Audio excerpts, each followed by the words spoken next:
amis, donc aujourd'hui on se retrouve pour jour 6, bien vivre avec son haut potentiel intellectuel.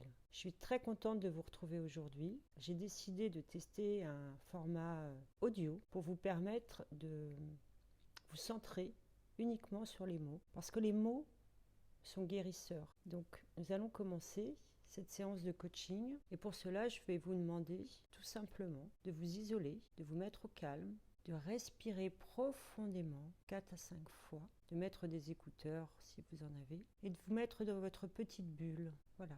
Si vous êtes prêts, alors on va pouvoir commencer. Tout d'abord, je voulais vous rappeler ce qu'on s'est dit dans le jour 5, que l'étape importante pour le HPI, c'est de conscientiser, de prendre conscience de son haut potentiel intellectuel.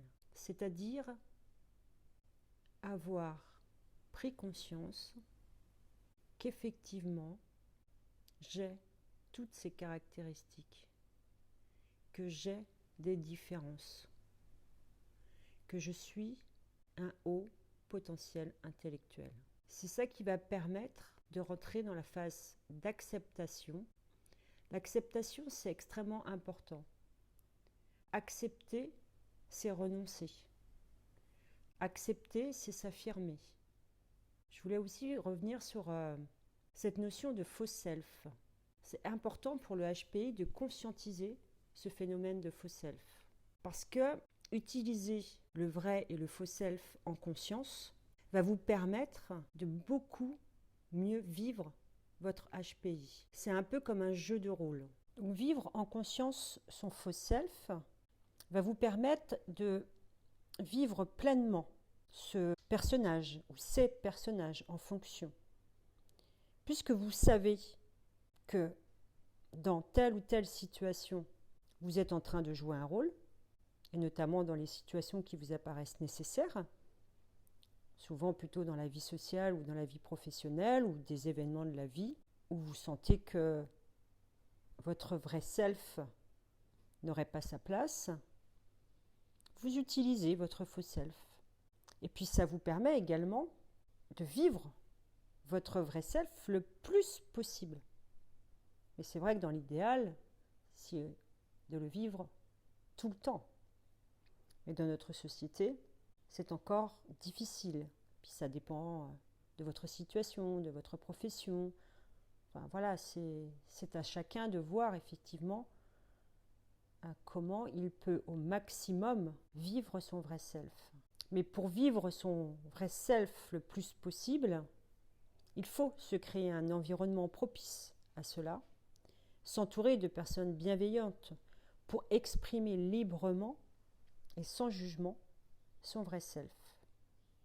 Et surtout, pouvoir le vivre dès que vous en ressentez le besoin et l'envie. Si vous sentez que votre faux self a pris beaucoup de place dans votre vie, on parle alors de déconstruction du faux self pour vivre pleinement son vrai self.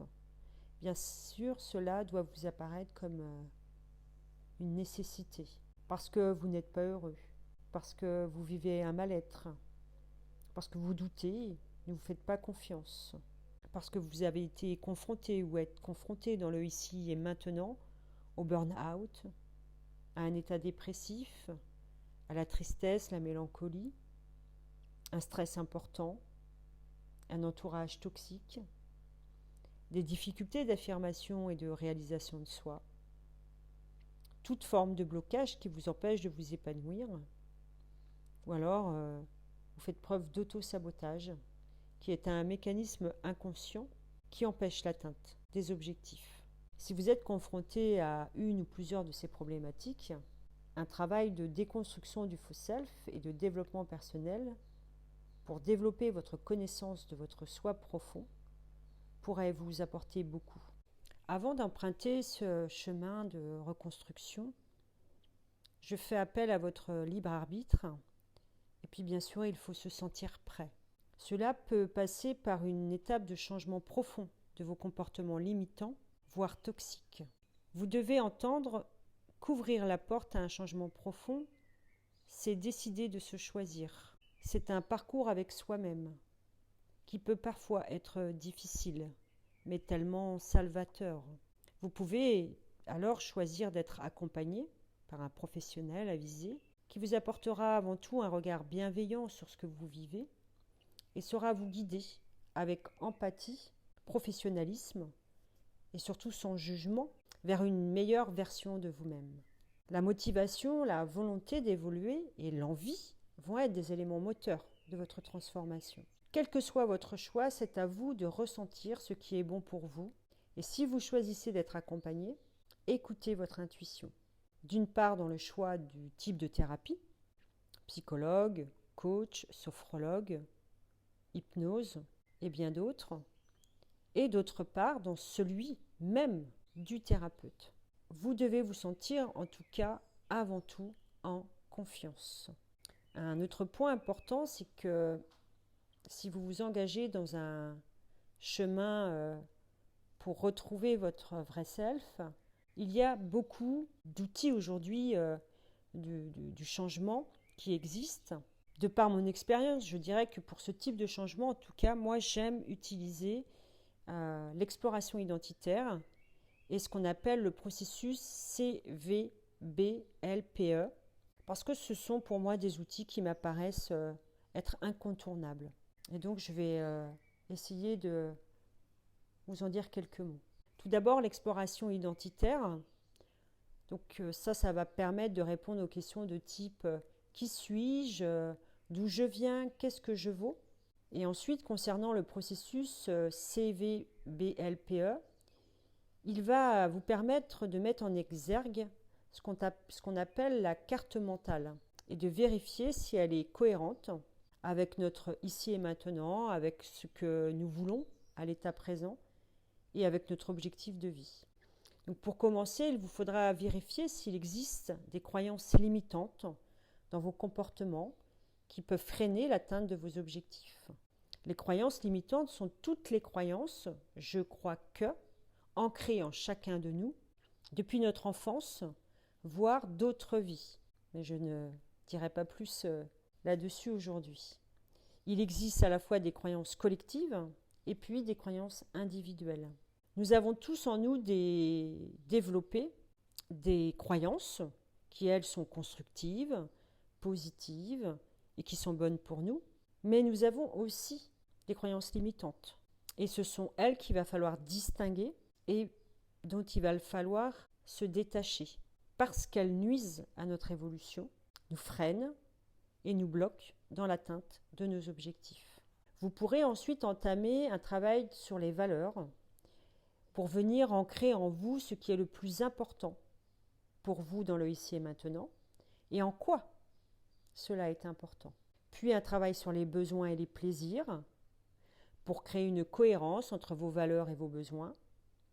Ce travail permet de mesurer votre niveau d'estime de soi, de compréhension que vous avez de vous-même et de votre capacité à y répondre. S'interroger ensuite sur ses limites à soi, aux autres et ses parasitages va vous permettre de vous projeter dans ce qui vous stresse, voire parfois vous met en souffrance. Et puis enfin, il y a les émotions. Comment aujourd'hui, dans votre vie, vous vivez vos émotions? Et puis bien sûr, tout un accompagnement pour mieux vivre ces émotions. Parce que les émotions, elles font partie de la vie.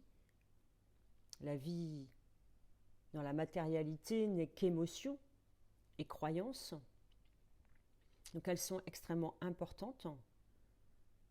Et en même temps, elles peuvent effectivement nous conduire vers des chemins de souffrance, de difficulté, de tristesse, de mélancolie. Savoir les accepter, les comprendre, les accueillir, permet de se détacher et de mieux vivre avec ses émotions. Imaginez une vie sans émotions. Voilà, je vous laisse méditer et cheminer sur cette question. Une fois la phase de diagnostic réalisée, on peut alors commencer à expérimenter dans la matière par la mise en place de petites actions. C'est ce qu'on appelle la méthode des petits pas. Cela va vous permettre de faire des choix conscients en cohérence avec tout le travail réalisé précédemment. Sur les jours 8, 9 et 10, je vous proposerai d'aller encore plus loin dans cette démarche de mise en action par l'écoute de son intuition, des synchronicités que la vie nous envoie et comment la méditation peut être d'une aide certaine et précieuse pour le HPI. Je voulais également faire un zoom sur les mécanismes de défense qui peuvent vous aider. Les mécanismes de défense pour le HPI, ce sont toutes ces stratégies qu'il va mettre en place pour pouvoir soit se fondre dans la masse, soit se sentir, en tous les cas, plus à l'aise avec ses potentialités. Tout d'abord, l'humour, et particulièrement l'humour noir chez le HPI. Parce que le rire permet de déstresser et de prendre du recul sur les événements, notamment, qui nous blessent, qui nous touchent. La créativité et le flow, dont on parlera sur les jours 8, 9 et 10, vont être importants chez le HPI pour lui permettre de s'évader, de jouer avec son imaginaire à travers les différents scénarios qui sont générés. Donc là, je fais un petit rappel par rapport à cette pensée en arborescence. Alors attention par rapport à tous ces scénarios, bien sûr, de ne pas se perdre là-dedans. Donc je reviens à ce que je disais tout à l'heure, toujours le faire en pleine conscience, comme un jeu de rôle. L'utilisation de votre faux self doit se faire en pleine conscience. Autre point, rationaliser les émotions, c'est-à-dire mettre des mots dessus, les accueillir avec bienveillance et sans jugement, les comprendre et les laisser aller. Surtout, ne pas les enfouir, parce que cela mène à la frustration, qui conduisent à la frigidité, le repli de soi-même, la colère, et j'en passe. Le détachement également va être important chez le HPI pour prendre du recul sur les situations, pour apprendre à se faire confiance également, sortir des dépendances et notamment les dépendances affectives. Et je souhaitais aussi faire un lien entre le détachement et ce qu'on appelle les blessures de l'âme, notamment le rejet, l'abandon et l'injustice, qui sont souvent très présentes chez le HPI. Parce que, en fonction bien sûr de chaque individu, un travail sur ces blessures peut apporter énormément de positif et dans la guérison. La connaissance de soi, du monde qui vous entoure, va être aussi quelque chose d'important chez le HPI. Et puis, plus je me connais, plus j'accepte mes dualités. Plus je m'accepte tel que je suis, et plus je pourrai vivre en conscience mes potentiels. Je vous engage également de voir votre HPI comme une chance, comme un cadeau de la vie. Et pour cela, je vais vous proposer un petit exercice. Tout d'abord, listez tout ce que votre HPI vous apporte ou vous a apporté dans votre vie. Imaginez-vous sans ces potentiels. Et puis constatez par des faits tout ce que vous ne vivriez pas si vous étiez un normopensant. À travers cet exercice, l'idée est de provoquer un changement de paradigme. Plutôt que de rester centré sur les aspects négatifs du haut potentiel, mais plutôt d'aller voir, d'aller chercher tous les bienfaits, d'avoir toutes ces ressources en soi. Pour finir, je dirais que pour un HPI, se questionner, s'interroger est une très bonne chose pour lui, car cela lui permet de développer ses connaissances et donc de répondre à sa soif de connaissances, à sa curiosité de tout, et de l'ouvrir à un nouveau champ des possibles.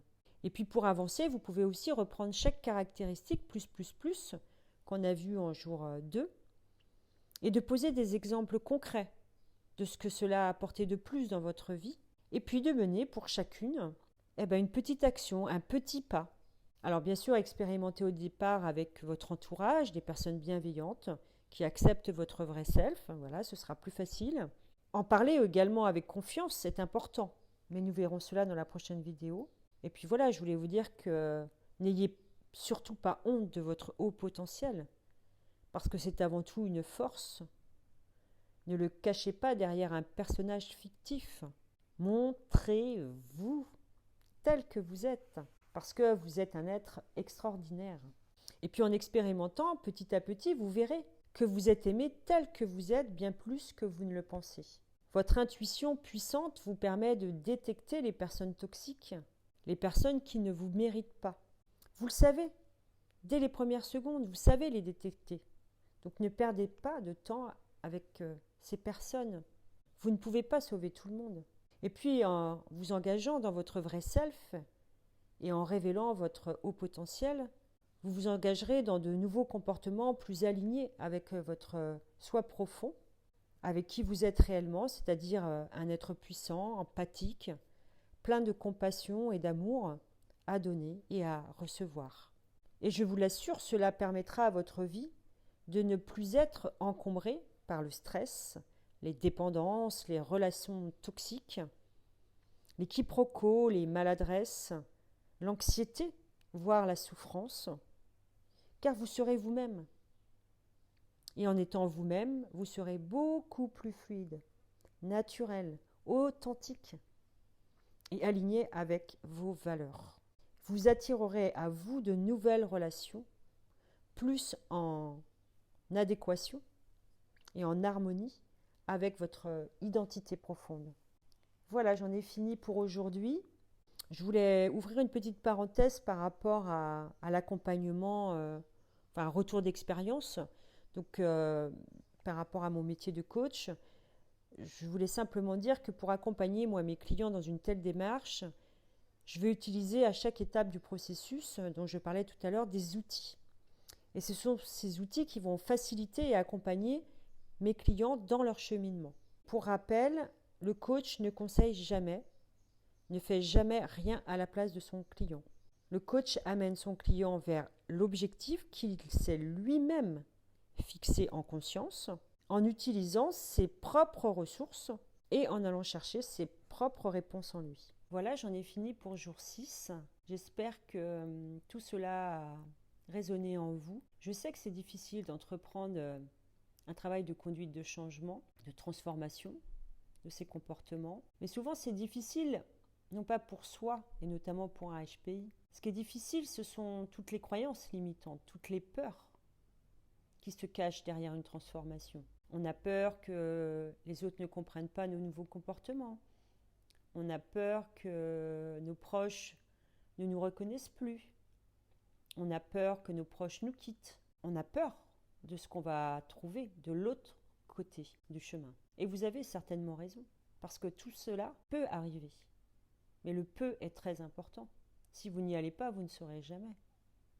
Et puis surtout, au bout du chemin, vous serez un être différent, beaucoup plus aligné avec vous-même. Et la question que j'ai envie de vous poser, qu'est-ce que vous avez vraiment envie? Quelle vie vous avez vraiment envie de vivre?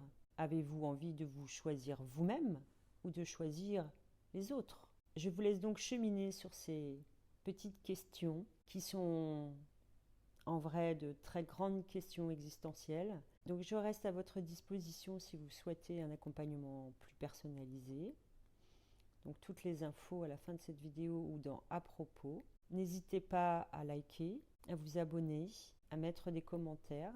Je vous fais plein de bisous mes amis. À bientôt pour la prochaine.